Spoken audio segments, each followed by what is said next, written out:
So we got that. How do you, what does it qualify to become a real estate professional? I think that's one of the best tax designations you could ever get. Yeah, good question. So there's 3 real estate tax designations. Okay. There is a passive investor. None of my clients are passive investors. There are 0 tax benefits for passive investors unless they're investing into like a syndicate or real estate fund group, in which case they're a limited partner, they're passive earners. No matter what. Right. They're typically no matter what. Even if they go look at it.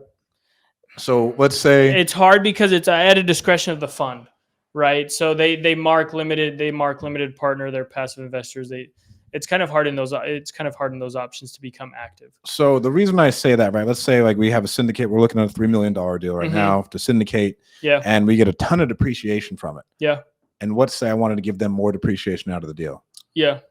Like, does that affect them being limited or not limited? Well, it depends. Again, it just kind of like if they can prove that they have material participation in the deal, like they have some sort of say as to rents, they have some sort of say as to who's going to rent the building. If they've reviewed the property and they had a say into what they're investing into, then yeah, I'd make the case for my client that he's an active investor, and I would use those I would use those losses to help offset ordinary income, right? Okay. But if they had no say, they're just throwing money into the deal, expecting a return on investment, they're definitely passive.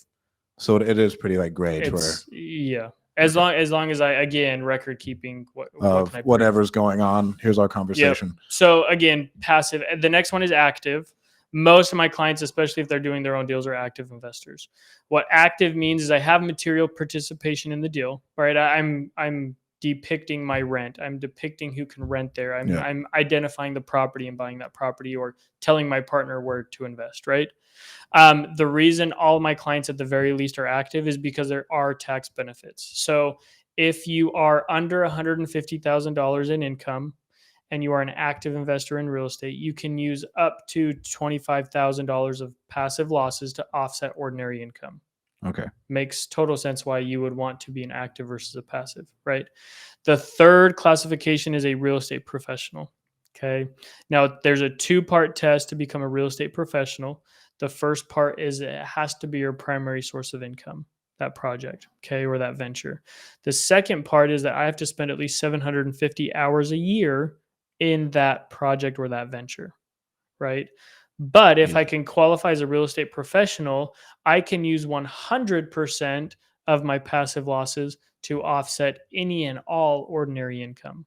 Okay. That's why you hear of people like Donald Trump. I have some clients who are making $1.2 to $1.5 million a year in real estate, and this year, and it's all sales, ordinary, wholesaling, flipping. I'm qualified as a real estate professional. Yeah, and I'll have one that might pay $30,000 in taxes this year. Another one that might pay, or he actually will probably get another refund of about $30,000 in taxes this year.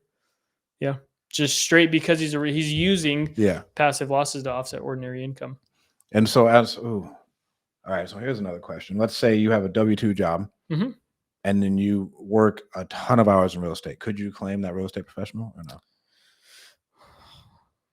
Is it your primary source of income? And if the answer is yes, then absolutely. If it offsets the other income, like, and it's larger, then does it become your primary source of income? Okay. 100%. Yeah.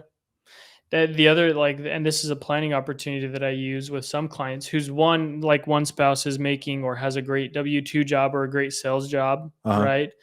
I typically what they'll do is they'll have the spouse be the one that does all the real estate. They're the one that looks for the deals. They're the ones whose names go on all the property. They're the ones who does all the research, because then they qualify based on the income. It's all their income and the hours. They're the ones that qualify. So once one spouse qualifies, the other spouse qualifies, right? So then they can use those losses to help offset ordinary income as well. Oh, wow. So if you don't qualify and you're single, find your real estate professional and get with the tax benefits.